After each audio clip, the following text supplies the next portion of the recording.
उसको ये करने में। हाँ जी, तो ये बोलता है कि सार्मन ऑक्सली एक्ट जो बनाया गया था, इसमें जो वहाँ कंपनी, जो यूएस में जो कंपनीज होते हैं, जो एसईसी में लिस्टेड होते हैं, रजिस्टर्ड होते हैं, दे हैव टू फॉलो। तो ये मतलब what the response of the numeral financial reporting scandals, इसके बाद ये चीजें बनी, काफी सारी स्कैंडल्स हुए थे यूएस में, जिसके कारण इस चीज को लाने की जरूरत हुई। इनके अंदर में जो है, this act contain the provisions impose the new responsibility on the issuers, किसके ऊपर, कंपनीज के ऊपर एंड देयर ऑडिटर्स, यानी दो चीजों को इसमें कवर किया गया as a extra. The act created public company accounting oversight board. The act created the PCAOB। अब क्या होता है, एग्जाम में आपकी चीजें आती है, PSOOB कैसे काम करती है, उसके फंक्शंस कैसे हैं, ये सारे क्वेश्चंस आपको आते हैं और बकायदा एस्से में लिखने आते हैं। तो अगर आपकी पढ़ी हुई नहीं रहेगी, ठीक है, public company account oversight boards के बारे में कि उसकी फंक्शनलिटीज क्या है, हाउ दे वर्क, तो फिर हो सकता है कि आप आंसर नहीं कर पाएंगे। Which establishes the standard for the registered public accounting form. ये क्या करता है PCAOB, ये एक ऑडिटिंग स्टैंडर्ड बनाता है, किसके लिए, जो पब्लिक अकाउंटिंग फॉर्म है, यानी कि जो ऑडिटर्स है उनके लिए बनाता है, and their audit for the issuers to apply in their audit of the issuers. क्योंकि वो ऑडिट रिपोर्ट के इशुअर्स होते हैं, उनके ऑडिट में जो चीजें अप्लाई होंगी उनके लिए वो रूल्स बना के देते हैं। That require that each member of the issuers audit committee is to be an independent members. The act required that each member of the issuers audit committee be an independent members of the board of directors. दूसरा, to be independent, the director must not be affiliated with or receive any compensation, यानी कि सीधी बात होना चाहिए कि जो audit committee का बंदा होगा वो इंडिपेंडेंट बंदा होगा, जो बोर्ड ऑफ डायरेक्टर्स में का बंदा नहीं होगा, तभी वो अपना result objective and true they सकता है, ऑब्जेक्टिवली दे सकता है, अदरवाइज वो चीजों को कंसील कर लेगा, छिपा देगा। ठीक है। The additional requirement, the audit committee must consist of at least 3 independent members. जो आपकी ऑडिट कमेटी बनेगी उसमें कम से कम 3 इंडिपेंडेंट मेंबर्स होने चाहिए। At least 1 member of the audit committee may be the financial expert, यानी एक बंदा जो होना चाहिए फाइनेंशियल एक्सपर्ट होना चाहिए। अब मे बी वो प्रॉपर डिग्री होल्डर होगा, तभी आप उसको फाइनेंशियल एक्सपर्ट बोल सकते हैं। The audit committee must be directly responsible for appointing, compensating and overseeing the work of independent auditor. अब जो ऑडिट कमिटीज होती है, अब सवाल आता है जी कि कौन बंदा अपॉइंटमेंट, कंपनसेशन, कंपनसेशन का मतलब रिम्यूनरेशन होता है, और उनके वर्क यानी क्वालिटी ऑफ वर्क, कैसे काम कर रहे हैं, क्या प्रॉपर उन्होंने काम किया कि नहीं, ये काम को कौन इंश्योर करता है जी, ये काम इंश्योर करती है जी ऑडिट कमेटी। ठीक है जी, लाओ इधर मोबाइल लाओ।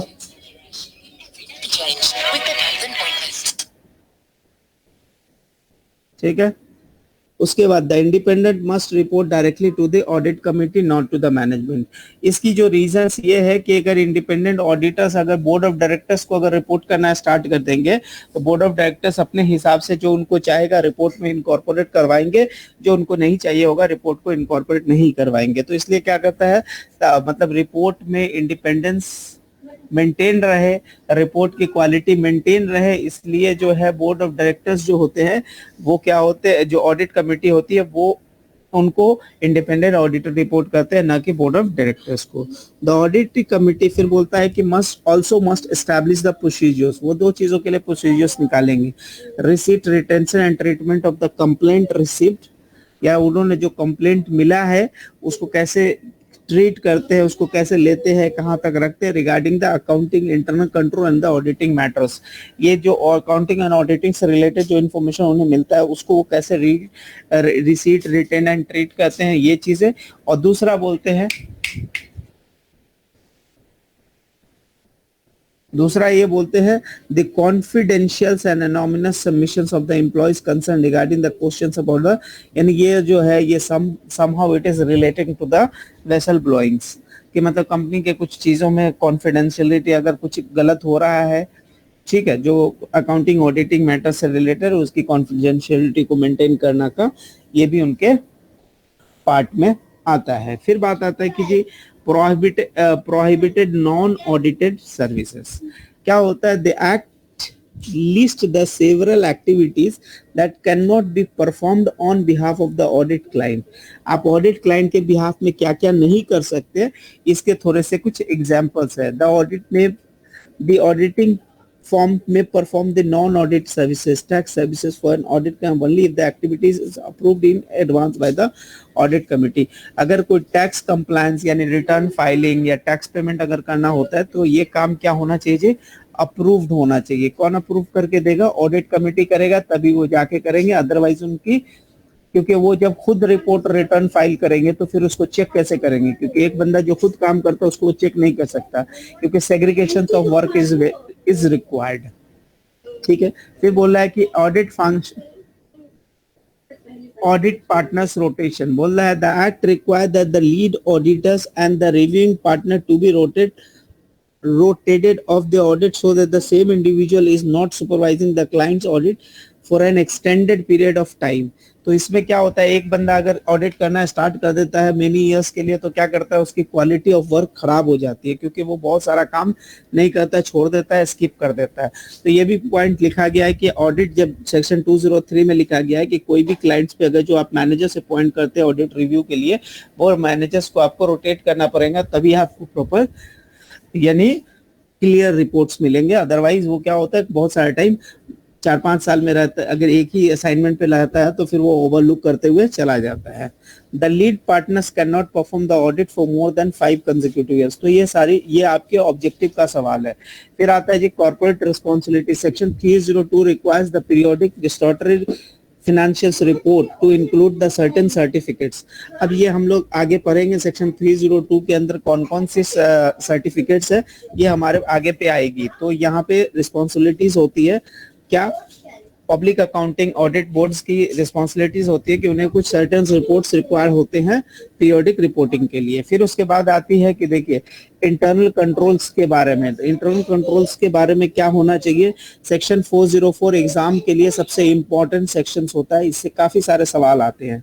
The act require the management to establish, ये बोलता है कि ये एक्ट क्या बोलता है, the management to establish, management को एस्टैब्लिश करना है, एंड डॉक्यूमेंट, साथ में एस्टैब्लिश करना है और उस प्रोसेस को लिखना है, यानी राइट डाउन करना है, ताकि क्या हो जाए कि जो चीज लिख दी जाती है उसमें क्या होता है, फेर बदल नहीं होता, उसमें बहुत ज्यादा चेंजेस नहीं होते हैं, डॉक्यूमेंटेड होते हैं, तो उसमें बहुत सारा मैनिपुलेशन होने का चांसेस कम रहता है.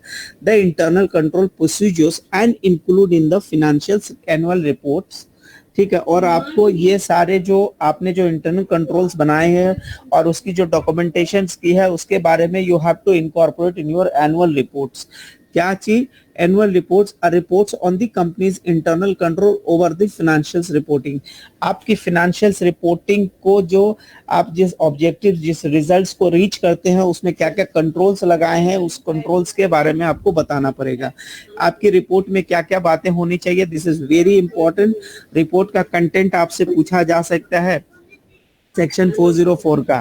तो बोलता है the statement of management responsibility of the internal control, यानी किसकी, मैनेजमेंट की रिस्पॉन्सिबिलिटीज स्टेटमेंट, यानी आपने मैनेजमेंट रिस्पॉन्सिबिलिटी या मैनेजमेंट रिप्रेजेंटेशन लेटर के बारे में सुना होगा.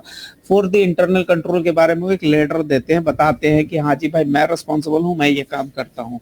फिर बोल रहा है कि मैनेजमेंट का असेसमेंट चाहिए. मैनेजमेंट हैज रिव्यूड के सारा जो कंट्रोल हमने एस्टैब्लिश किया है it's working effectively and fine, so that वो अपने इंटरनल कंट्रोल, पहले तो उसकी रिस्पॉन्सिबिलिटी आती है कि इम्प्लीमेंटेशन वो बताता है. दूसरा बोलता है कि ये जो इसके जो रिजल्ट्स है वो प्रॉपर हैं, इफेक्टिव है, things are working fine, in to in checked है. दूसरा identification of the framework used to evaluate, और जिस फ्रेमवर्क के हिसाब से इसको आपने चेक किया हुआ है, यहाँ पे एग्जाम्पल दिया हुआ है कोसो. ठीक है, कमिटी ऑफ स्पॉन्सरिंग ऑर्गेनाइजेशंस वाली जो अगर रिक्वायरमेंट है उस फ्रेमवर्क में आपने चेक करनी है कि उस फ्रेमवर्क के हिसाब से हमारा internal control is working fine from end to end. तीसरा, the statement whether the significant changes in control were made after their evaluation, यानी you have evaluated in June but there are certain changes happen in the July, तो आपको वो भी बताना पड़ेगा कि इसका कोई मटेरियल इम्पैक्ट है या नहीं है. अगर उसमें अगर कुछ चीजें आपने अपनी इवैल्यूएशन में if you found some mistakes या कुछ चीजें हैं जो ड्रॉबैक्स है and you have done some corrections, तो आपको उसकी इफेक्ट्स भी बतानी पड़ेंगी। The statement of the external auditor भी आपको लेना होगा। The statement that the external has issued an attestation report on the management assessment, जो मैनेजमेंट ने असेस करके बताया है the effectiveness of the internal control, उसको कौन अटेस्ट करेगा? उसको अटेस्ट करेगा internal auditor based on his understanding और चेकिंग। ठीक है, because of this requirement two audit options are express, one on the internal control, other on the and one on the financial statement. यानी यहाँ पे उसने दो तरह के ऑडिट अपने ओपिनियंस एक्सप्रेस करने होते हैं। पहला जो कि आप वो जो इंटरनल कंट्रोल एस्टैब्लिश किया गया है बाय द मैनेजमेंट वो काम कर रहा है कि नहीं। दूसरा जो फाइनेंशियल रिपोर्ट्स वहां से निकले हैं वो ट्रू एंड फेयर है कि नहीं। ये दोनों चीजों पे वो क्या देंगे? अपनी ओपिनियन देंगे। उसके बाद ये एक छोटा सा और सवाल आता है, सेक्शन 404 का रिक्वायरमेंट है, the external auditor must attest and attest to and reports in the management assessment। तो मैनेजमेंट जो असेसमेंट करी थी कि हाँ भाई मैंने जो पहले जो इंटरनल कंट्रोल्स लगाए हैं इन कंपनी में वो प्रॉपर काम कर रहे हैं, इन टू इन सारे रिजल्ट सही दे रहे हैं। अब उसको यानी वो जो असेसमेंट रिपोर्ट्स है उसको एक्सटर्नल ऑडिटर क्या करेगा? अटेस्ट करेगा और अपने फाइनेंशियल्स अपने एनुअल रिपोर्ट में इनकॉर्पोरेट करेगा। तो वो क्या क्या चीजें लिखेगा? वो लिखेगा the auditor must evaluate whether the structure and the procedures, जो स्ट्रक्चर है और जो प्रोसेस फॉलो किया गया है, जो प्रोसीड्यूर फॉलो किया गया है, including the records accurately and fair reflecting the forms transactions, यानी फॉर्म्स के अंदर जो भी ट्रांजेक्शंस हो रहे हैं उसको एक्यूरेटली वो ट्रांजेक्शंस की फ्लो हो रही है कि नहीं, और साथ में उसके जो रिपोर्ट्स निकल रहे हैं वो भी प्रॉपर हो रहे हैं कि नहीं। फिर उसके बाद रीजनेबल एश्योरेंस दे रहा है कि ट्रांजैक्शन जो हुआ है वो क्या हुआ है, according to the financial reporting standard से होना चाहिए, यानी गैप कंप्लायंट है कि नहीं। तो इसका मतलब यह है कि वो असेसमेंट जो एक इंटरनल कंट्रोल पहले तो एस्टैब्लिश भी करना मैनेजमेंट की रिस्पॉन्सिबिलिटी, प्रॉपर फंक्शन कर रहा है ये भी बताना मैनेजमेंट की रिस्पॉन्सिबिलिटी। तो मैनेजमेंट के असेसमेंट के बाद auditor will check and review and give his attestation. वो किस चीज पे इवैल्यूएट करके बताएगा? पहला कि जो ट्रांजैक्शंस उसके अंदर दिखाए जा रहे हैं, जो ट्रांजैक्शंस रिकॉर्ड हो रहे हैं वो प्रॉपर रिकॉर्ड हो रहे हैं कि नहीं। दूसरा उससे जो होने वाले जो रिजल्ट्स और साथ में जो रीजनेबल एश्योरेंस प्रोवाइड करेगा कि जो ट्रांजैक्शंस हुए हैं ये प्रॉपर अकाउंटिंग स्टैंडर्ड को फॉलो करके हुए हैं। साथ में ऑल्सो लिखा जाएगा कि तो ये पहला रिक्वायरमेंट होता है। दूसरा होता है the auditor report must describe any material weakness. अगर उसको लगता है कि अगर ये जो एस्टैब्लिश प्रोसेस है या प्रोसीजर्स है इसके अंदर कुछ पार्ट मिसिंग है and that need to be improved, कुछ भी मटेरियल मिस्टेक्स है या मटेरियल वीकनेस है, तो उसको वो अपने रिपोर्ट्स में क्या करेगा? एक्सप्लेन करेगा, हाईलाइट करेगा। द इवैल्यूएशन जो होता है is not to the subject to the separate engagement, यानी उसके लिए कोई अलग से उनका एंगेजमेंट या कोई अपॉइंटमेंट नहीं करना पड़ता, उसके लिए कोई लेटर ऑफ एंगेजमेंट नहीं देना पड़ता, बल्कि उनके फाइनेंशियल ऑडिट का जो पार्ट है जो उनको स्टैट्यूटरी ऑडिट करने दिया जाता है या ईयर एंड ऑडिट करने दिया जाता है या फिर जो भी ऑडिट होती है क्वार्टरली होती है, ये उसका पार्ट होता है। तो जो आपने पहली वाली असाइनमेंट साइन करी है ये उसी का पार्ट होता है, it is not a separate assignment. तो ये बातें उसने क्लियर कर दी कि ऐसा नहीं कि ऑडिटर बोलेगा नहीं जी इसके लिए तो मैंने पैसे नहीं लिए, ये मेरे असाइनमेंट का पार्ट नहीं था। नहीं, you have this is a part of your assignment. तो आपको ये आपको चेक करना होगा, बताना पड़ेगा। And if you find any material thing weakness then you have to report it also. ठीक है, तो ये थोड़ी सी section 404 is very very important, ये आपके एग्जाम पे आते हैं। आइए अब बोलता है कि सार्बन एक्सली का 201 जो है service outside the scope of practice of auditors. तो उन्होंने बताया कि कुछ सारी सर्विसेज हैं जो एक ऑडिटर्स नहीं कर सकता, उनके लिए अनलॉफुल मान लिया जाएगा। तो उसकी कुछ लिस्ट है, थोड़ा सा देख लीजिए क्या क्या लिस्ट है। ठीक है, पहले बोलता है कि section 10A of the security exchange act SEC amended by adding the following: it shall be unlawful for the registered public accounting firm, यानी जो ऑडिटर है, and any associated person उस फॉर्म का that perform for any issuers assures any audit required by the rule of the commission to provide that the assures the contemporaneously with the audit. ये terms का मतलब क्या होता है जी? ये contemporaneously का मतलब क्या होता है जी? वकील साहब बता दो भाई.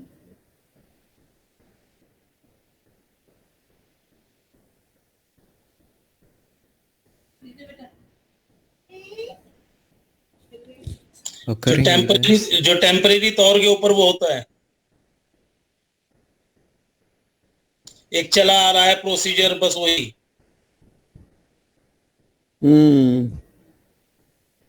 अच्छा, यानी ऑडिट के साथ में ये काम नहीं कर सकते. Any non audit services includes, यानी आप एक कंपनी की ऑडिट कर रहे हैं, सेम टाइम में ये काम उसी कंपनी का नहीं कर सकते. क्या नहीं कर सकते? बुक कीपिंग और any services related to the accounting of records. Otherwise आप जब ऑडिट करेंगे तो यू विल ओवरलुक, आप तुरंत ऑडिट कर देंगे, कोई चीज आप नहीं चेक करेंगे. तो इन्होंने बोला कि अगर एक ही क्लाइंट की यदि आप ऑडिट कर रहे हैं तो उस पॉइंट ऑफ टाइम में अगर आपने उसकी बुक कीपिंग की सर्विस ले कर रहे हैं तो फिर ये काम आपके लिए क्या हो जाएगा जी? प्रोहिबिशन लिस्ट में आता है. दूसरा, financial information system design and implementation. आपने फाइनेंशियल इंफॉर्मेशन सिस्टम अगर उस कंपनी के लिए डिजाइन किया है तो हो सकता है कि जब जिस वक्त आपको इंटरनल कंट्रोल चेक करना हो सकता है कि आप वो काम नहीं करेंगे, छोड़ देंगे. So to avoid such situations they said these are the list of the work if you are doing to a business. तो आप उस टाइम पे और उसी सेम टाइम में you can not do the audit for them. If you are doing then this kind of services you should not do. तो इससे क्या होता है, फिर उसकी ऑब्जेक्टिविटी क्या होती है? बरकरार रहती है, मेंटेन्ड रहती है. Pre approval required for non audit services. अगर आपने ऑडिट नहीं किया है तो कुछ सारे फॉर्म्स हैं जिसमें आपको, जैसे आपने अगर कोई टैक्स सर्विस देनी अगर है रिटर्न फाइलिंग की which is not describe ever, तो आपको अपने ऑडिट क्लाइंट से क्या लेना? For an audit client only if the activity is approved by advance in the audit committee. Audit committee ने अगर अप्रूव कर दिया हो कि हाँ जी भाई, जैसे मान लो कि आप डिलॉयट से कोई वो करवा रहे हो, अपनी आपकी सालाना एनुअल ऑडिट डिलॉयट से हो रही है और अपना टैक्स फाइल अगर डिलॉयट से ही करवाना चाह रहे हो तो आपको क्या करना पड़ेगा? You have to take the approval from your audit committee. If they agree then only you can do that. Otherwise आपको हो सकता है कि आपकी टैक्स फाइलिंग जो है ENY से करानी पड़ेगी, KPMG से करानी पड़ेगी. अदरवाइज वहां पे क्या होता है, ये सारे में क्या हो जाता है, फिर कॉन्फ्लिक्ट ऑफ इंटरेस्ट आ जाता है, क्योंकि आप एक काम कर रहे हैं तो फिर दूसरा काम आप उसकी जो ऑडिटिंग है आप प्रॉपर नहीं करेंगे. That's why they don't want के आप ये सारी सर्विस करें if you are doing any audit with them. अब आता है जी exemptions authority. The board may on case by case basis exempt any issuers, यानी कोई भी ऑडिटर्स को एग्जेम्प्ट कर सकता है और ट्रांजैक्शंस को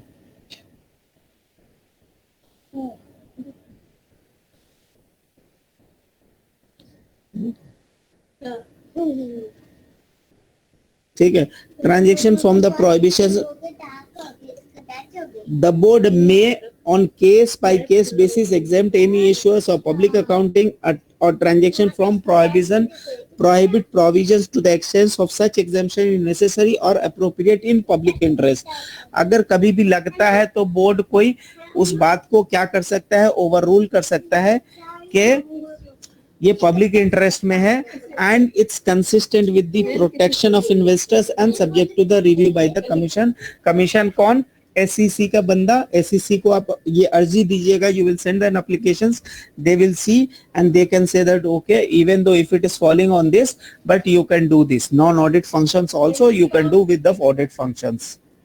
आइए अब बोला हुआ है जी ऑडिट पार्टनर रोटेशन. तो ये बोल रहा है CPA firm must rotate the audit partner so that same individual is not supervising the client audit for the extended period. ऊपर में 5 साल तक का टाइम लिमिट देके रखा हुआ है. ठीक है, तो यानी कि अगर आप नहीं करते 5 साल पे, यहाँ पे भी लिखा हुआ है 5 इयर्स का दिया हुआ है. इससे क्या होता है कि if same person is coming to the audit तो क्वालिटी ऑफ द ऑडिट खराब होता है. That is the main reason. फिर आता है कि आपके ऑडिट रिपोर्ट जो सेक्शन 204 है, this is very important sections, यहां से भी एग्जाम में सवाल आते हैं। तो ये बोल रहा है कि क्या हो रहा है, report to audit committee. Report to audit committees में क्या होता है, ऑडिट और report to the audit committee, section 204 की बात हो रही है। तो इसमें सबसे पहले क्या क्या चीज इनकॉर्पोरेट करेगा अपने रिपोर्ट्स में, वो देखिए। सबसे पहले रिपोर्ट में करेगा ईच पब्लिक अकाउंटिंग फॉर्म, यानी जो भी ऑडिटर्स होते हैं, they perform their issuers audit requirement by the title and timely report to the audit committee. किस चीज को अपने क्लाइंट के ऑडिट कमिटी को रिपोर्ट देगा, किस चीज के बारे में, अगर किसी क्लाइंट कि कौन सी all critical accounting policies and practice to be used, यानी कैसे, मतलब कौन सी अकाउंटिंग पॉलिसीज और प्रैक्टिस यूज होगी, उसके बारे में वो एडवाइस करेगा। दूसरा, all alternative treatment of the financial information within the GAAP, यानी कोई भी फाइनेंशियल ट्रीटमेंट अगर किसी पर्टिकुलर ट्रांजेक्शन्स के दो एस्पेक्ट है, दो तरीके हैं, दे विल गिव देम कि हाँ जी भाई इसके ऑल्टरनेटिव ट्रीटमेंट ऐसे भी है, they will give the idea to the audit committee and other material retail communication between the registered public firms and the management of the issuers। अगर कोई दोनों के बीच में जो कम्युनिकेशन हुआ है, जैसे management presentations, schedule for the unadjusted differences, यानी कोई प्रायर पीरियड के कुछ एडजस्टमेंट थे जिसको मैनेजमेंट में अप्रूव करके दिया था, वो भी आपको क्या करेगा, ऑडिट कमिटी को this public the auditor will give. तो ये 3 पॉइंट्स थे जो आपको सेक्शन 204 के साथ कंप्लाई करने पड़ते हैं। सेक्शन 204 में रिपोर्ट्स के बारे में बात होती है। फिर आप आता है सेक्शन 302 जिसमें कहा गया कॉर्पोरेट रिस्पॉन्सिबिलिटी है। क्या, corporate responsibilities for financial reports. अब ये बोलता है कि एसईसी ने क्या रेगुलेशंस रिक्वायर है, each company filing the periodic report under the SEC, the principal executing officers और द प्रिंसिपल फाइनेंशियल ऑफिसर्स और officer, the person performing the similar function certify करेगा क्या, each annual and quarterly report, क्या चीज के बारे में, कि उसने रिव्यू किया है रिपोर्ट को, यानी सीईओ, सीएफओ और जो कोई ऑफिसर्स है, he will say that I have reviewed the report before it goes to the public। दूसरा, based on the financial officer's knowledge the report does not contain any untrue statement, यानी वही based on my knowledge everything is right and correct, इस बात का भी confirmation देगा। based on such officer's knowledge the financial statement or other financial information included is fairly presented, all the material aspect including the financials, conditions and results of the operations, यानी ये इस बात का भी एक्नॉलेज देगा कि हाँ भाई whatever the financial information given in it, it's right and true. And the signing officers क्या लिखेगा, are responsible for the establishing and maintaining the controls, ये बात को एक्नॉलेज करेगा। एंड ये सारा क्यों हो रहा है, this is for the public interest, ताकि क्या होगा, कोई कंपनी चीट नहीं करेगा, to protect from the cheating. ये सारी एक कमिटमेंट है, एक तरह का समझिए कि वो आपसे ये लेता है, सेल्फ अटेस्टेशन करवाता है कि हाँ भाई you have seen everything okay, now you acknowledge that everything is fine, you are reporting the true and fair informations, ये सारी चीजें आप एक्नॉलेज करते हैं। Have designed an internal control to ensure that material information relating to the issues and consolidated subjects is well known to each officers, यानी उसके अंदर जो भी चीजें हैं सब्सिडरी होल्डिंग से रिलेटेड, किसी एंटिटी से रिलेटेड, तो वो भी प्रॉपर सबको पता होता है। उसके बाद ये बोलते हैं कि दे ऑल्सो एश्योर्स की जो इंटरनल कंट्रोल्स यहाँ पे लगे हुए हैं वो उसकी जो इफेक्टिवनेस है, यानी उसकी जो परफॉर्मेंस है, उसकी जो इन टू इन रिजल्ट है, इन्होंने चेक कर ली है। और now they are saying that ये रिपोर्ट्स, ये जो कंट्रोल है, ये कंट्रोल प्रॉपर है। They present the report their conclusions about the effectiveness of the internal control based on the evaluations। ये सारा बात होगा। Disclose the उसके the signing officers had disclosed to the audit issuers auditor and the audit committee किस चीज के बारे में, all significant deficiencies अगर कुछ हुआ है in the operation, या जो हमने internal control establish किया उसमें या उसके operations में, implementation या operations में अगर कुछ deficiencies है तो वो भी उसके बारे में बताएगा। अगर कोई fraud हुआ है,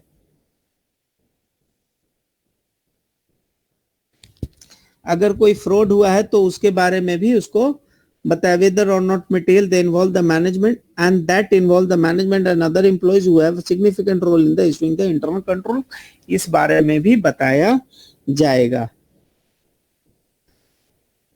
ये audit committee audit external auditor को देगा और कमेटी को भी बताएगा। ठीक है, उसके बाद यह बात आता है जी, foreign reinforcement has no effect section 407। अच्छा, उसके बाद ये आता है जी कि disclosure of audit committee financial expert. अब बात आता है जी कि the commission shall issue the rules such necessary and appropriate for the public interest consistent. ये कौन होता है, ये कमीशन कौन है, ये एसईसी कमीशन है, वो ऐसा रूल ला सकता है, ठीक है, जो कि पब्लिक इंटरेस्ट के लिए इंपॉर्टेंट है, तो इसके ऊपर कोई क्वेश्चन नहीं बनता है। अब बात आता है जी ऑडिट के अप्रोचेस हैं। ऑडिट अप्रोचेस में there are the 4 audit approaches, ये एग्जाम के पॉइंट ऑफ व्यू से भी समझ लीजिए। पहला होता है बॉटम अप अप्रोच, दूसरा टॉप डाउन, तीसरा होता है बैलेंस शीट, चौथा होता है सिस्टम बेस्ड। तो ये सारी जो चीजें होती हैं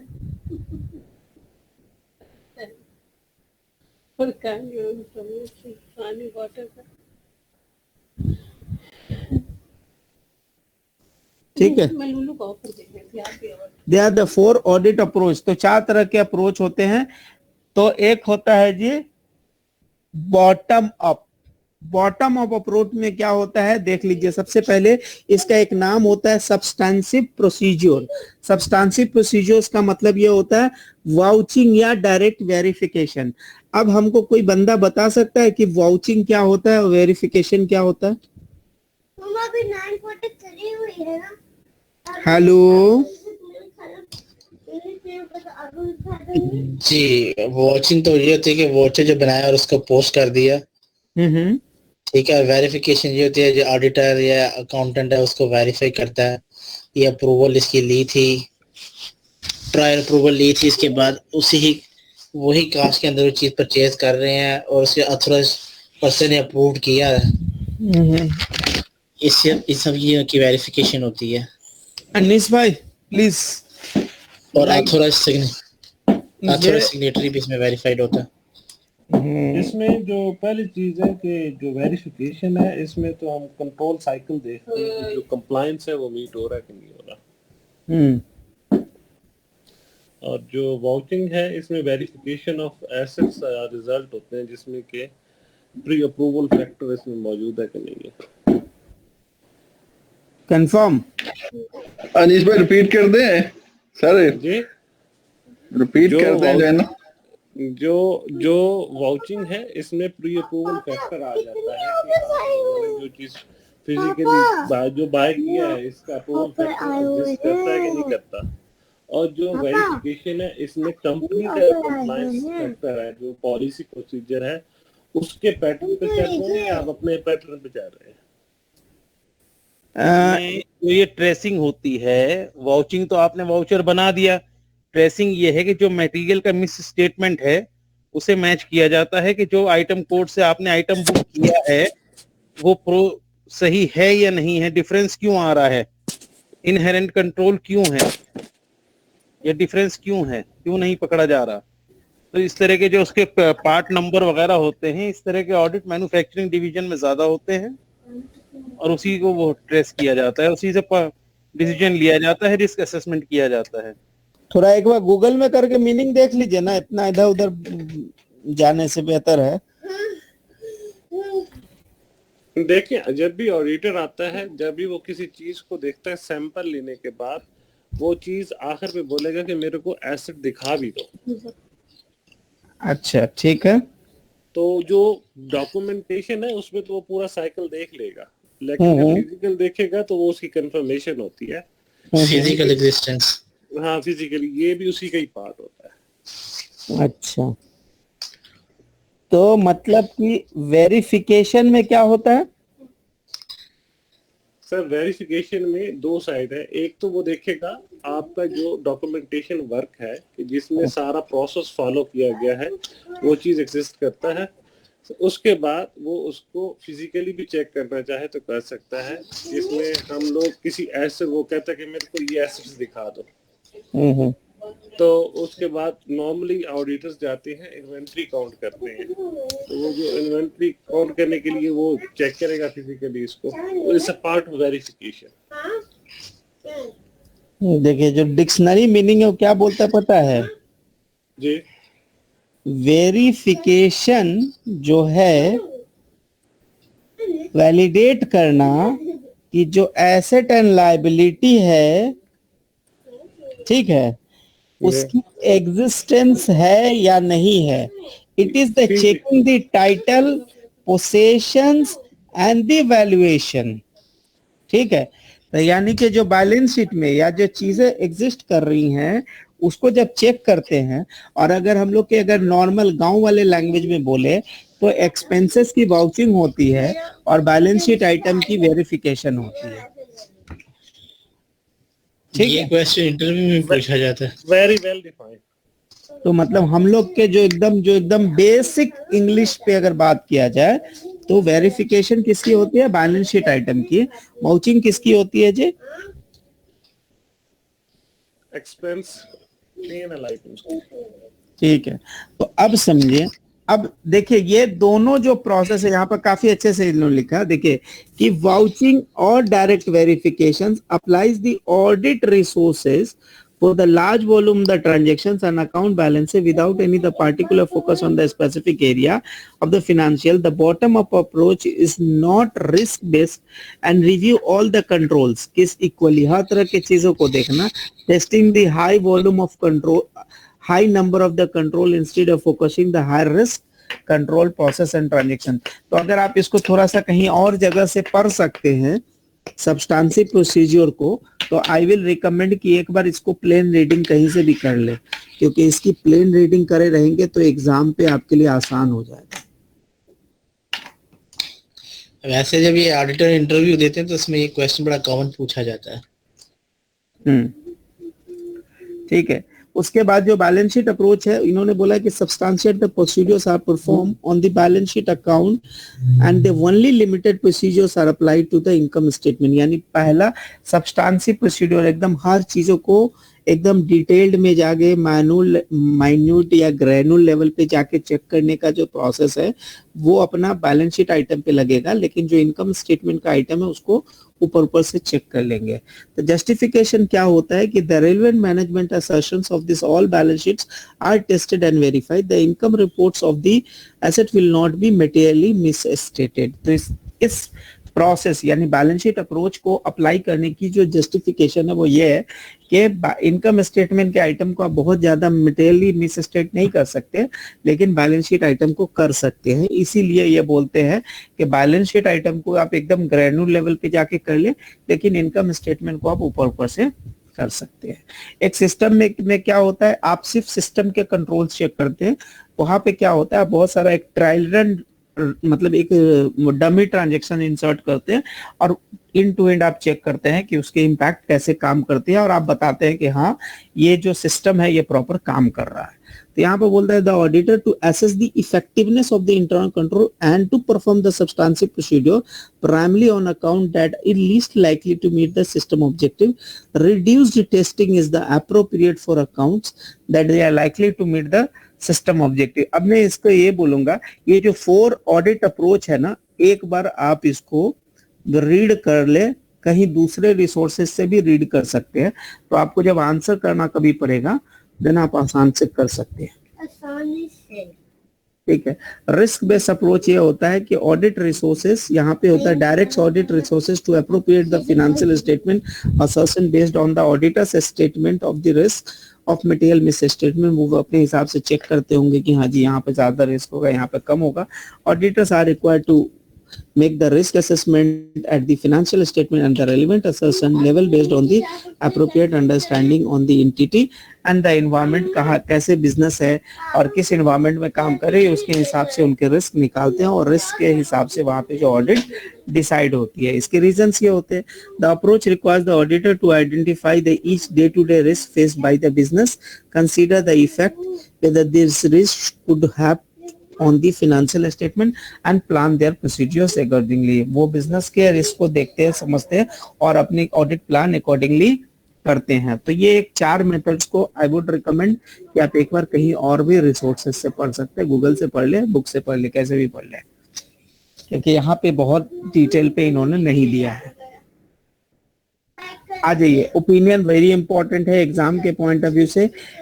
ठीक है, तो देखिए सबसे पहले 4 तरह के ओपिनियन हो सकते हैं. 4 ओपिनियन होते हैं. पहला वो होता है कि देखिए, एक तो क्वालिफाइड होते हैं, जहां पे क्वालिफाइड ओपिनियन कब दिया जाता है, कोई आदमी मेरे को आइडिया दे दे. कमाल भाई, क्वालिफाइड ओपिनियन कब देते हैं?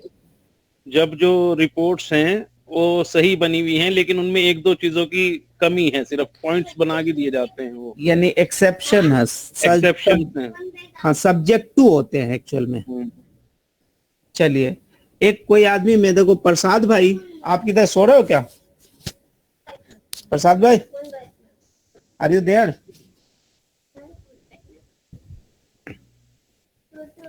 प्रसाद भाई, अनक्वालिफाइड कब देते हैं?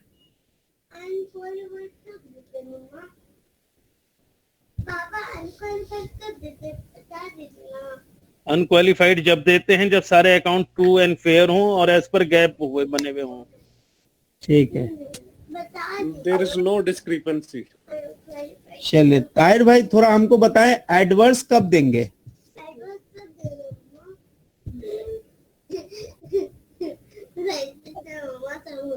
ताहिर भाई, जहाँ पे सारी डिस्क्रिपेंसी हो और ट्रू एंड फेयर ना हो अकाउंट्स.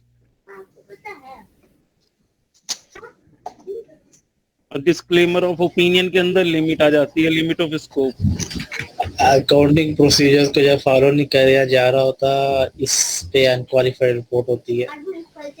अनक्वालिफाइड मतलब कुछ भी प्रॉब्लम नहीं है. सुनिए, ये इंग्लिश का, यही तो इंग्लिश का खेला था.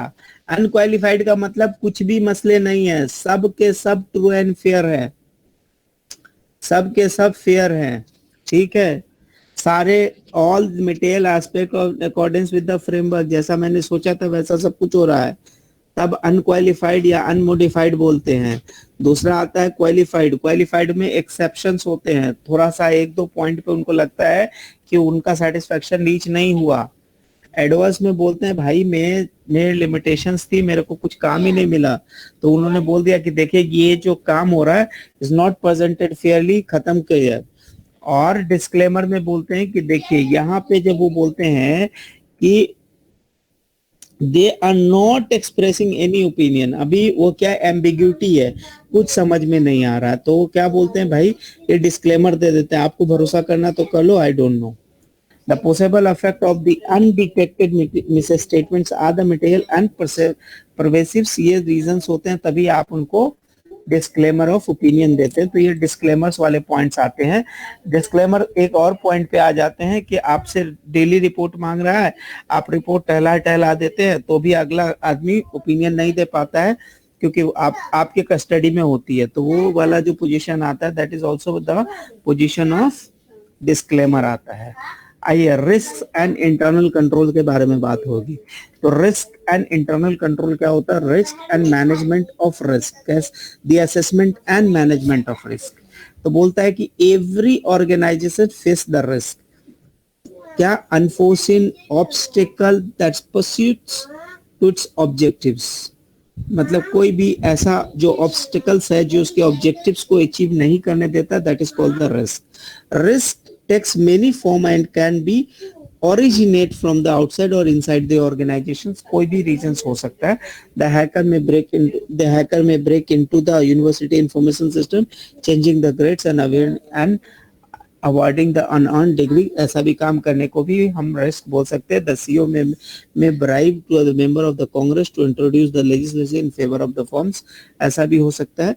ये सारे एग्जांपल्स हैं और कुछ नहीं. अब आता है जी रिस्क असेसमेंट क्या है. तो risk assessment is the process whereby the management identify the organisation vulnerability. Vulnerabilities का मतलब क्या होता है कि कहाँ पे चीजें को कंप्रोमाइज की जा सकती है. क्लास की मैं साइड में करना चाहती हूँ. ठीक है, चलो देखो. कहाँ कहाँ पे ऑर्गेनाइजेशन के अंदर वनरेबिलिटीज है उसको चेक करने का यह प्रोसेस है। ठीक है, बोल रहा है all system of the internal control involve the trade off between the cost and benefits. वो तो पता ही हो कि दुनिया की हर चीजों के बीच में ट्रेड ऑफ होता है कॉस्ट और बेनिफिट्स के बीच। For the reason no system of the internal control said to be 100% effective, the organization accept the fact that risk can only be mitigated not eliminated. आप उसको कम कर सकते हो, खत्म तो नहीं कर सकते। दिस इज द दुनिया का सबसे बड़ा सच्चाई है। रिस्क मैनेजमेंट, जी बोलिए। मिराज भाई मैं थोड़ा एक्सप्लेन कर दूं, सबको थोड़ा याद हो जाएगा रिस्क के बारे में। थोड़ा सा उर्दू में बता दूं सबको? चलेगा चलेगा, हिंदी उर्दू सेम ही है। अच्छा, रिस्क ये सबको जो मैं शेयर करूंगा होपफुली ये याद रहेगा। रिस्क कोई भी ऐसी चीज, कोई भी ऐसा फैक्टर जो आपको इन फ्यूचर आपकी जो गोल है उसमें प्रॉब्लम कर सकता है, उससे आप यानी कि अचीव करने का खतरा है जो आपको पता नहीं कहाँ से आ सकता है, वो है रिस्क। अब उसको आप लोग खत्म नहीं कर सकते, उसको आप कम करेंगे। उसको कम करने के लिए जो भी एक्टिविटी होगी उसको हम कहेंगे कंट्रोल्स। कह सकते हैं। अच्छा, अब इसके लिए जब आप कंट्रोल्स डिफाइन करते हैं, पहले सबसे पहले आपको जो रिस्क को खत्म करने के लिए कि कौन सा रिस्क, हम रिस्क को सीरियस भी लेना है या नहीं लेना, तो उसके लिए हम रिस्क की असेसमेंट करते हैं, उस आइडेंटिफिकेशन होती है, फिर उसको कम करने के लिए जो भी अल्टरनेटिव रोल्स होते हैं वो जो रिस्क असेसमेंट और रिस्क मैनेजमेंट प्रोसेस करता है। That's nice. तो देखिए, नहीं बिल्कुल बिल्कुल बिल्कुल। देखिए अब बोला है कि देखिए risk management is a ongoing process for designing and operating internal controls. आपको ऐसे कंट्रोल्स बनाए जिससे आप क्या सकते हैं, you can mitigate the risk. कौन से? जो आपने आइडेंटिफाई कर लिया है, जो ऑर्गेनाइजेशन के रिस्क असेसमेंट के प्रोसेस के टाइम में you have identify A B C is the risk of the organisation, you gave the values, okay इसका क्या इम्पैक्ट है, you quantify their results and then you do the measures। आप उसके against में अपनी mitigations plan execute करते हैं। Risk can be quantified as the combination of two factor, the severity and of the consequences, कितना नुकसान करेगा, एंड द लाइक्लीहुड, जिसको बोला जाता है impact and the likelihood. Likelihood का मतलब होता है frequency, how many times this can affects, this can occurs। दोनों को जब मल्टीप्लाई कीजिएगा तो वैल्यू ऑफ लॉस पता चलेगा। उसको हम लोग यहाँ पे बोलते हैं expected value of loss due to the risk exposures can thus be stated numerically। कैसे हो सकते हैं उनके, आप अपने हिसाब से रैंकिंग कीजिएगा। रैंकिंग की उसके चांसेस क्या हो सकते हैं, consequences क्या होंगे, और उसकी इफेक्टिव लेवल जो कि उसकी मॉनेटरी वैल्यू क्या होगी, कंपनी कितना सफर करेगा, ये सिचुएशंस होता है। ठीक है, अब यहाँ पे छोटा सा एग्जांपल्स है कि रिस्क ऑडिट के अंदर में किन किन तरह के रिस्क होते हैं। तो AICPA ने, जो अमेरिका की जो CPA की जो बॉडी है, American institute of certified public accountant, उन्होंने बताया कि ऑडिट रिस्क का मॉडल दिया। उन्होंने बताया कि ऑडिट रिस्क वो है कि एक ऑडिटर ने may express an inappropriate opinion on the materiality misstatement, यानी ऐसा चांसेस है कि कंपनी के सारे रिकॉर्ड्स अच्छे हों but there is a possibility कि ऑडिटर का मन अच्छा नहीं था या उसे समझ नहीं आया, तो he can say that okay this I am not satisfied with this control, के इसको ये इसके कारण हो सकता है कंपनी में सफर द लॉस। तो उस टाइप के जो chances of giving the wrong opinion, that chances is called the audit risk and that model में अडॉप्टेड टू द सिस्टम। ठीक है, अब बात आती है जी कि क्या क्या चीज होते हैं, दे model may be adopted to the system of internal control, कैसे कैसे काम करते हैं। पहला आता है जी इनहेरेंट रिस्क। इनहेरेंट रिस्क जो होता है वो क्या होता है, बोल रहा है कि एक companies objective to obstacle arising from the nature of the object assuming no related internal control, यानी कि आपने कोई कंट्रोल्स नहीं लगा के रखा तो उसको क्या बोलेंगे, देयर इज नो कंट्रोल का मतलब क्या हो गया, वो इनहेरेंट रिस्क है। कुछ भी कंट्रोल आपने कोई कंट्रोल नहीं लगा के रखा है।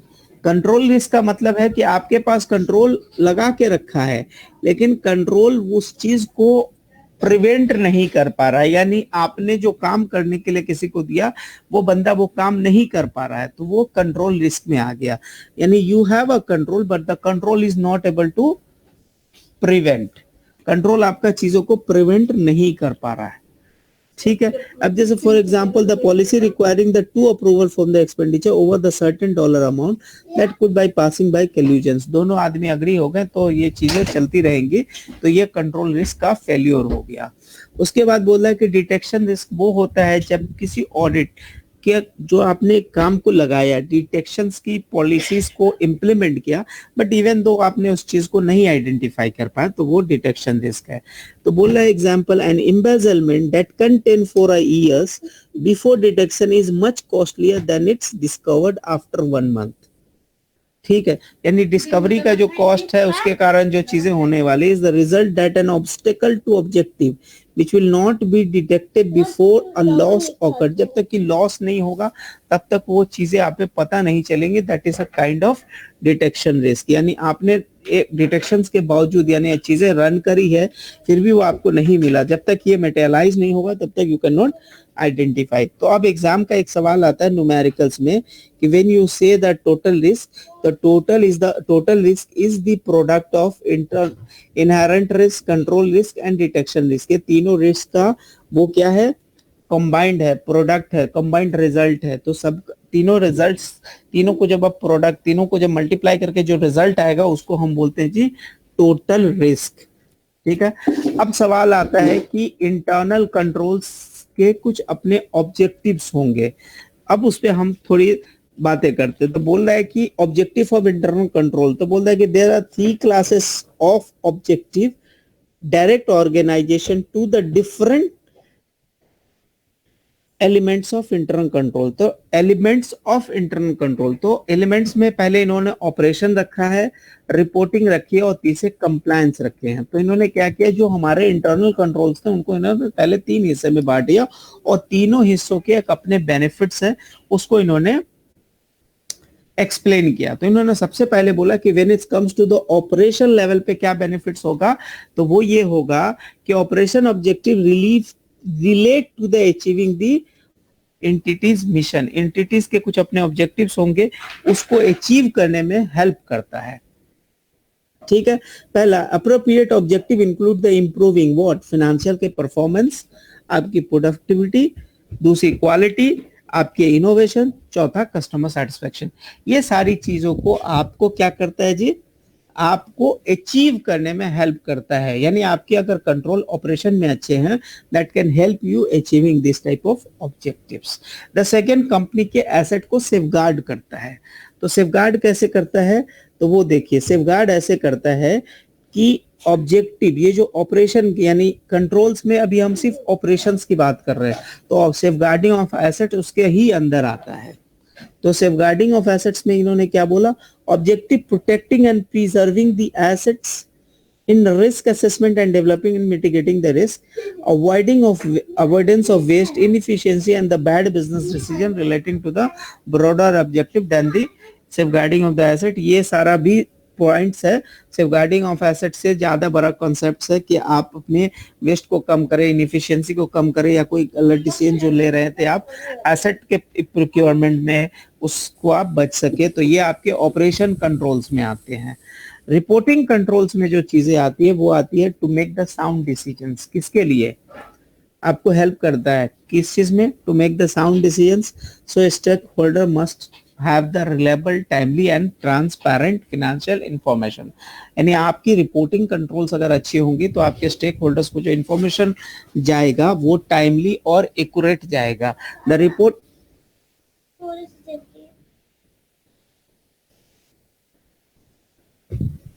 report may be prepared for use by the organization and stakeholders।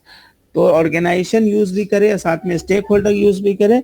Report 2 तरह के हो सकते हैं, फाइनेंशियल, नॉन फाइनेंशियल, इंटरनल और एक्सटर्नल। ये 4 तरह के रिपोर्ट को बांटा गया। और कंप्लायंस का मतलब क्या, कि आप जब जो आपके ऊपर जो कंप्लायंस है वो टाइमली हो ताकि आपके अननेसेसरी जो लॉस होते हैं वो बच जाए।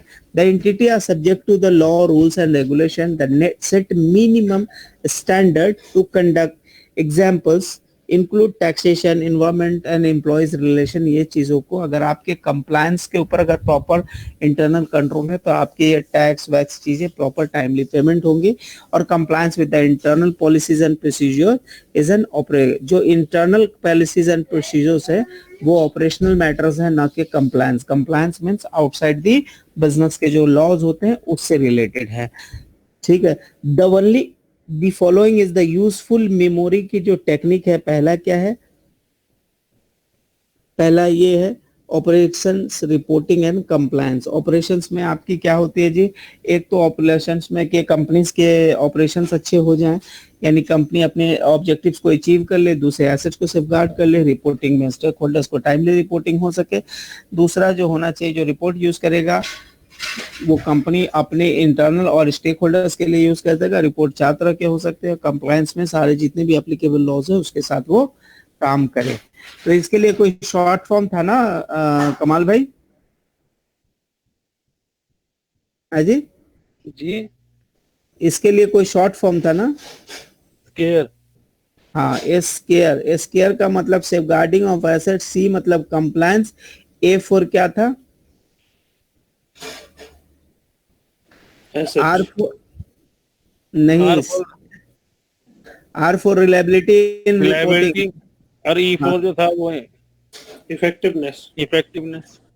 ई फॉर इफेक्टिवनेस था, तो सी फॉर कंप्लायंस था, ए फॉर क्या था? ए फॉर ये था, नहीं अरे यार, ए फॉर सी फॉर वो था ना compliance with law rules and regulation. तो फिर ए क्या था? Accomplishment of company goals.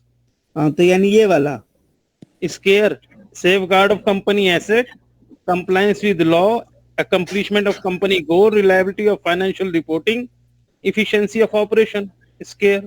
लो भाई, ये आपके शॉर्ट फॉर्म में हो गए जी। यानी आपने 3 हिस्से में बांटा, लेकिन एक्चुअल में ये सिर्फ ये है, SCARE, safeguarding of asset, compliance, accomplishment of the company's objective, R for reliability of financial reporting, E for efficiency of operation, efficiency of operations। तो ये उसके 5 पॉइंट्स थे, ठीक है। अब देखिए क्या क्या लिंकेज क्या है। अब हमने किसके बारे में पढ़ा थी? ऑब्जेक्टिव में ए तो 3 क्लासेस के बारे में पढ़ा, ठीक है। तो 1 2 3 4 में उन्होंने मेमोरी टेक्निक के बारे में बात की। अब बोल रहा है the entities overall objective must connect to the particular capabilities and prospect with the objective of the individual units. ये अंदर की बातें हैं। फिर अचीवमेंट ऑफ ऑब्जेक्टिव्स, ये भी वही है कि आपके अगर कंट्रोल्स अच्छे होंगे then you will achieving the objectives properly. अब आगे जो छोटी सी चीजें आती हैं वो आती हैं roles and responsibility of internal controls में कौन बंदे के क्या क्या काम होते हैं। The board of director and its committee, the board of directors में हमारे कौन से बंदे होते हैं। The entities commitment to the integrity and ethical value is reflected in the board selections for the CEO and the senior vice president position. तो आप ये कंपनीज की जो इंटीग्रिटी है या कंपनीज का कमिटमेंट है आपके CEO या वाइस प्रेसिडेंट पता कर लेते हैं। To be effective the management members जो होने चाहिए वो काम ऑब्जेक्टिवली करें, ठीक है। और साथ में ये होता है जो ऑडिट कमिटी होती है हैविंग द रोल,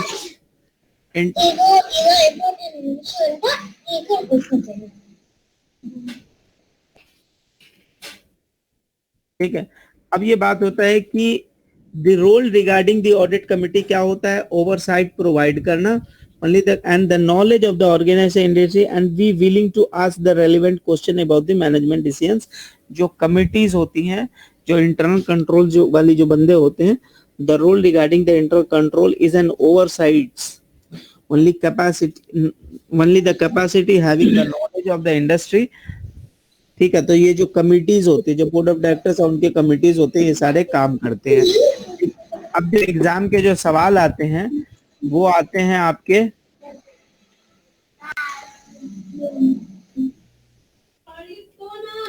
जो एग्जाम के सवाल आते हैं ये कमेटी से रिलेटेड हैं। पहले है audit committee, compensation, nomination, finance and risk committee है। ये टोटल टोटल मार के 5 कमिटीज हैं जो चीजें काम करते हैं। हर कमिटी के अपने छोटे छोटे काम होते हैं। सीनियर मैनेजमेंट में कौन कौन होते हैं? Is the responsible for establishing and maintaining the organization standard and organization system and internal control. The CEO जो होते हैं वो टोन्स ऑन द टॉप को सेट करते हैं ताकि चीजें प्रॉपर काम करे। जो इंटरनल ऑडिटर्स होते हैं वो क्या करते हैं?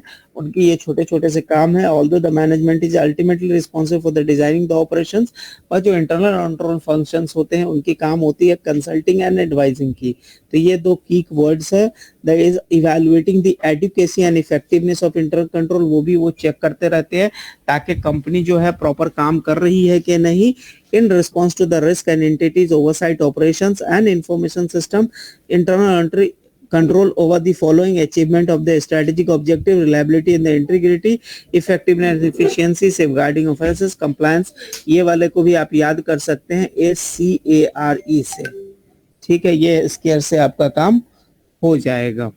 To remain independent जो होता है, इसीलिए और internal audit can not responsible for the selecting executing the controls, the solely responsible for the management. तो मैनेजमेंट होते हैं वो रिस्पॉन्सिबल होते हैं इंटरनल कंट्रोल के, मतलब वो अपने यहाँ कंट्रोल को एस्टैब्लिश करने के लिए। Other entity the everyone in the organization must be aware she is the role, मतलब हर बंदे अपने अकाउंटेबल होते हैं जो जो काम करते हैं। The all employ should understand they are expected to informs those higher of the organization. For instance the poor control, जो जब आपको लगेगा कि चीजें सही से काम नहीं हो रही है तो आप अपने बंदे को, तो आगे वाले बंदे को आप इन्फॉर्म कर दीजिएगा। आगे बात आती है इसके बारे में, एक्सटर्नल पार्टीज के बारे में। तो एक्सटर्नल में ऑडिटर सबसे पहले आते हैं। Who is the auditor? Auditor को भी पीछे हमने बहुत ज्यादा पढ़ लिया। पीओएस के एबी के हिसाब से उनके काम करते हैं, जो हमने सेक्शन 404 में पढ़ लिया था। उसके बाद हमने लीगल एंड रेगुलेटर्स होते हैं, जैसे हमारे यहाँ FCPA है, एसी सार्बन-ऑक्सली एक्ट है, इज द लीगल रिक्वायरमेंट। ठीक है, with regard to the internal control के रिगार्ड्स में कुछ रेगुलेटर्स होते हैं, उनके भी कुछ रिक्वायरमेंट होते हैं। Parties interacting with the entities, जो कंपनी जो मेजर कस्टमर या मेजर सप्लायर्स होते हैं, ठीक है, उनसे भी चीजें एक्सपेक्ट की जाती है। The following are the example of the control related information received from the outsider. The major customer inform the management that the sales representative attempt to arrange the kickback schemes in return of the customer business.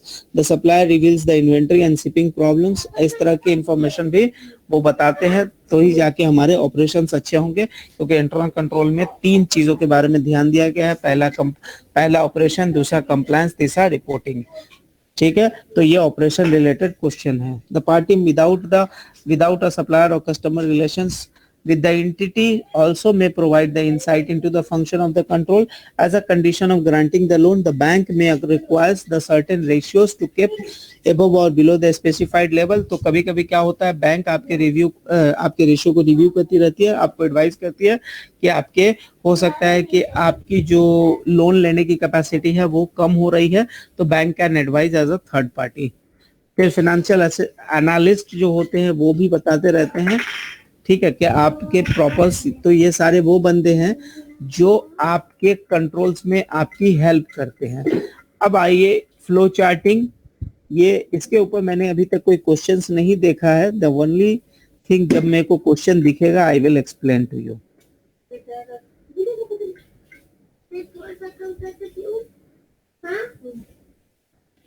थोड़ी सी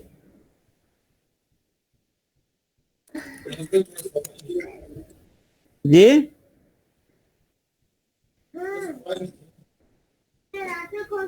नहीं समझ में आया, क्या बोले?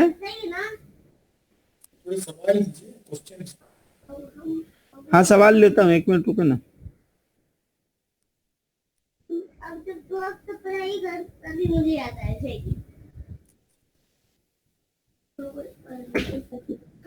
वैसे I think दूध पीने के बाद की दुआ है। वैसे भी एक आम सवाल है बच्चे के, अगर जो फाइनेंशियल स्टेटमेंट को आप रैंक करना चाहोगे तो कैसे करोगे? क्या रैंक करना चाहे? अगर आपको रैंक करना है तो भाई रैंक करना क्या होता है, पहले रैंक करना तो बता दें। अगर मुझसे पूछा जाए मेराज भाई कि मैं कैश फ्लो को 1 नंबर दूंगा, फिर इनकम को 2 और जो है बैलेंस शीट को 3 दूंगा। किस के पॉइंट ऑफ व्यू से 1 2 3 किस बनाने के हिसाब से, क्रोनोलॉजी के हिसाब से, किस हिसाब से, पहले कौन बनाइएगा, पहले कौन बनाएगा, उस हिसाब से? ये गोजी ये सीक्वेंस नहीं वैसे नहीं, मतलब मैनेजमेंट पर्सपेक्टिव से बोल। मैनेजमेंट को तीनों चाहिए, क्योंकि उसको क्या होता है कि उसका काम इनकम्प्लीट हो जाएगा अगर आप खाली पीएल दीजिएगा, तो उसका काम इनकम्प्लीट हो जाएगा अगर बैलेंस शीट दीजिएगा। तो अब बताइए कि पीएल अगर आप खाली दे दीजिएगा, आप ऐसे सोचो कि if you are just giving the PL, आप कितना लाइबिलिटी है, इमीडिएट कंपनी के पास कितना फंड है, कैसे पता चलेगा? ठीक है, तो मतलब तीनों इनकम्प्लीट है अगर तीनों अलग अलग दिया जाए तो ranking can not be given. ठीक है, जब भी कोई भी ऑर्गेनाइजेशन रिव्यू करती है तो वो तीनों इसलिए साथ में रिव्यू अगर मैं ये बोलूं कि true and fair basis, true and fair के है तो देखिए पूरा का पूरा मैं आप बता दे रहा हूँ, पूरा गैप की अकाउंटिंग में ट्रू एंड फेयर कुछ नहीं होता, वो सिर्फ अपने मैचिंग कंसेप्ट को फॉलो करते हैं, इसीलिए ट्रू एंड फेयर होते हैं। अदरवाइज अगर आप मैनेजमेंट के प्रोस्पेक्टिव से बात करें तो मैनेजमेंट जो होता है वो बोलता है भाई हमको सिर्फ कैश की भाषा समझ आती है, management does not understand the accrual accounting. अगर आप इनकम देखें तो टू सम एक्सटेंट जो अकाउंटेंट बनते हैं वो मैनिपुलेट कर सकते हैं ना, क्योंकि वो तो बैलेंस शीट भी कर सकते हैं, एक तरफ एसेट बढ़ा देंगे, एक तरफ लायबिलिटी बढ़ा देंगे यार, एक तरफ वो कर लेंगे, इन्वेंटरी बढ़ा देंगे, एक तरफ एपी बढ़ा देंगे। See but cash flow will never lies, it's true, क्योंकि इट ऑलवेज शोज मतलब जो भी बैलेंस ट्रू वैल्यू होता है एसेट फॉर ट्रांजैक्शन। देखिए कैश फ्लो में क्या, नहीं कैश फ्लो में क्या होता है, cash flow is following the actual basis, it doesn't follow the accrual basis. तो पकड़ लेने का बात नहीं होता, क्योंकि जो भी अक्रूवल जो ट्रांजैक्शन होते हैं वो एलिमिनेट हो जाते हैं। ठीक है, बट जब आप बैलेंस शीट देखेंगे तो वहां पे तो इन्फ्लेट करके दिखाया जा सकता है ना। एग्जैक्टली, तो मैंने इसलिए उसे नंबर 3 में डाला। नहीं आप अपने हिसाब से रैंकिंग दे सकते हैं, but as a management they need to know everything. Okay, वो किसी चीज को ओवरलुक नहीं कर सकते।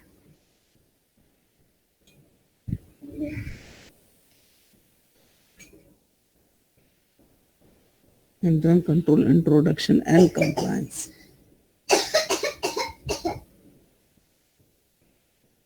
Hierarchy.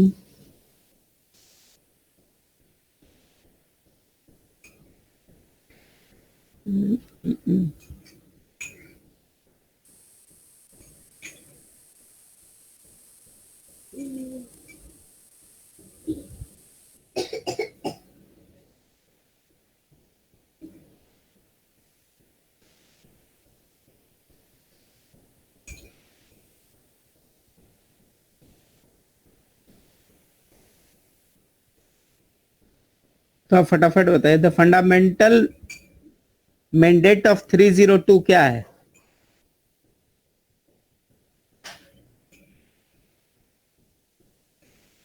Establish, maintain, attest the fair and appropriate, maintain the code of ethics, provide all real-time disclosure.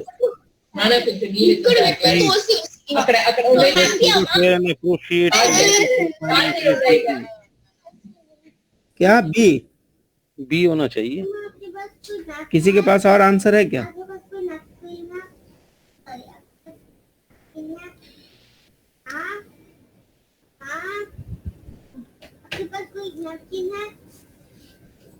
Three 302 में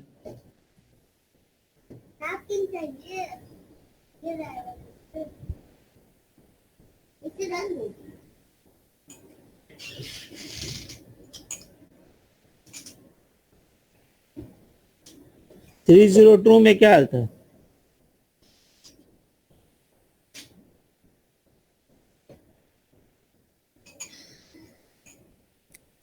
establishing and maintaining the control है, ठीक है।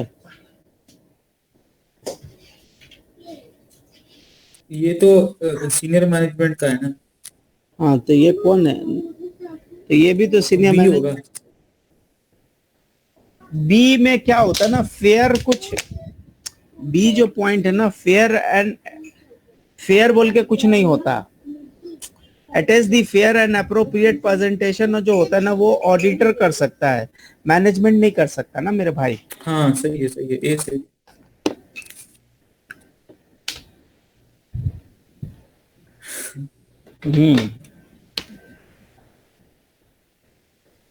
क्या है? जी This is the fundamental mandate attached to fair and appropriate presentation. Establish, एक बार फिर से पढ़ते हैं। Signing officers are responsible for the senior management, क्या होता है? Does not the SEC each filing periodic report, the principal officers or the officer performing the auditor submitted signing off has reviewed the reports based on the knowledge, does not contain any untrue statement. Based signing officers are responsible for establishing and maintaining the internal control. चौथा, have designed such control to ensure that, अच्छा ये 4 points उसमें ensure करना होता है, इसीलिए the fundamental, no it's not the fundamental mandate, the fundamental mandate ये है maintain the code of ethics, तो आएगा नहीं, प्रोवाइड रियल टाइम नहीं आएगा। चलो ठीक है, क्योंकि ये जो इसके साथ ये 4 पॉइंट है, सब पॉइंट भी है ना, ये 4 सब पॉइंट है, तो this is not the fundamental ना, ये चारों पॉइंट इसको कंप्लाई करना पड़ेगा। चलो एनी हाउ, दूसरे पे क्या बोलता है? Which of the following statement are describe the internal control requirement the FCPA, the major cash payment and receipt must be reported to the US Department.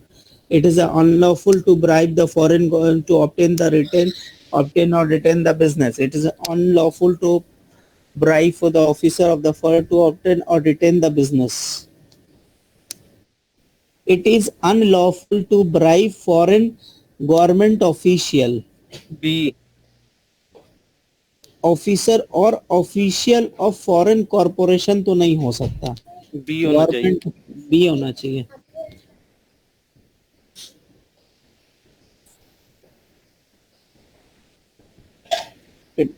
क्या है? The statement base describe the internal control requirement of, the statement base describe the internal control provision of इतना requires by covered by the provision, make keep book record of the accurately and fair, devise maintain the adequate system of internal control system to provide the assurance transactions are authorized. Internal control requirement था और हम लोग definition के बाद बोल रहे थे कि कहाँ पे चीजें अप्लीकेबल होगी। तीसरा पे क्या बोलता है? A major impact of the FCPA is that registrant subject to the SEC as required to prepare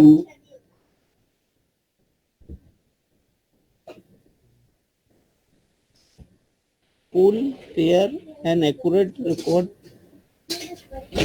be prepared in accordance with the international law. The major impact of the FCPA is the registrant subject to the SEC are required to prepare in accordance with the international standard. नहीं, provide fair, ये नहीं होगा। सी keep record the disposition of asset and maintain the system of internal accounting. B होगा भाई। सी नहीं सी नहीं, सी कैसे भाई?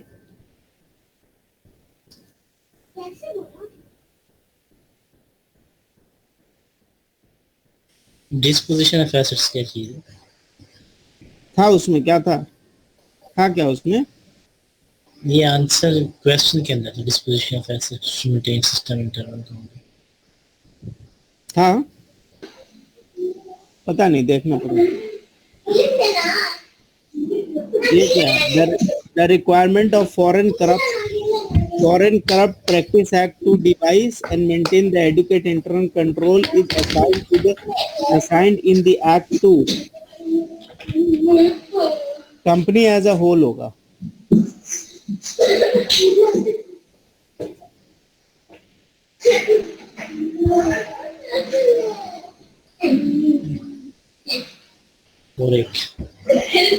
एक करेक्ट हुआ.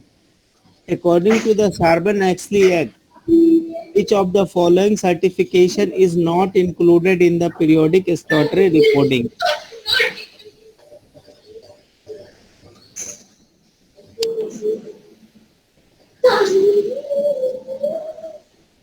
All the list of all deficiency and informations or any that employees who have involved, ये तो देना पड़ेगा. The signing officers have reviewed, ये तो नहीं है.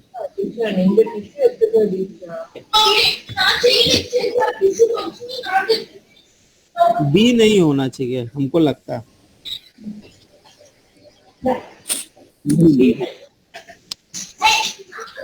Does not require the certification of major provision of FCPA. The explanation section 302 requires that each quarterly and include the certification by the principal officers and इतना among their things and the best of their knowledge statement को review किया गया है. Not require the major internal provision of FCPA. B में क्या बोलता है? Require that each quarterly report include the certification principal officers review the report and does not. Signing officers have reviewed the report and report does not contain any material and untrue statement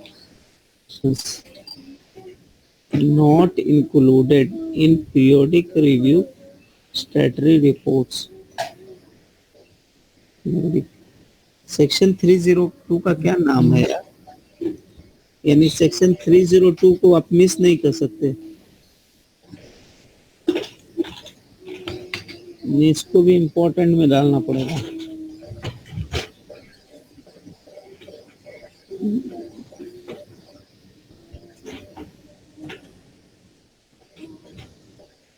देख ले, जब तक 2 बार पढ़ा नहीं जाएगा तब तक answer नहीं हो पाएगा भाई. ठीक है, मिनिमम 2 बार पढ़ना पड़ेगा तब जाके आप आंसर सही करेक्ट दे पाइएगा. तो ये है हमारी आज की पोजीशन. एक सवाल सही, 20 मार्क्स स्कोर हुआ है भाई.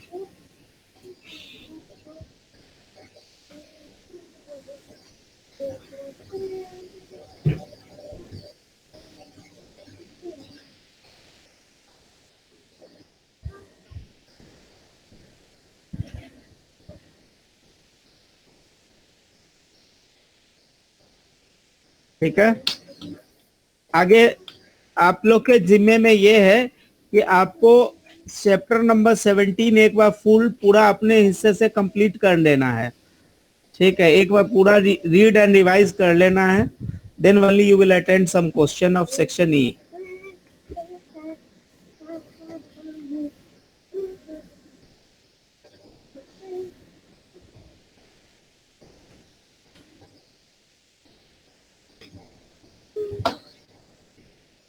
ठीक है भाई, तो आप लोग के जिम्मे ये है कि सेक्शन नंबर 17 एक बार रीड करना है भाई, तब जाके चीजें सही से हो पाएंगी. Okay, and we'll see you day after tomorrow. Thank you very much.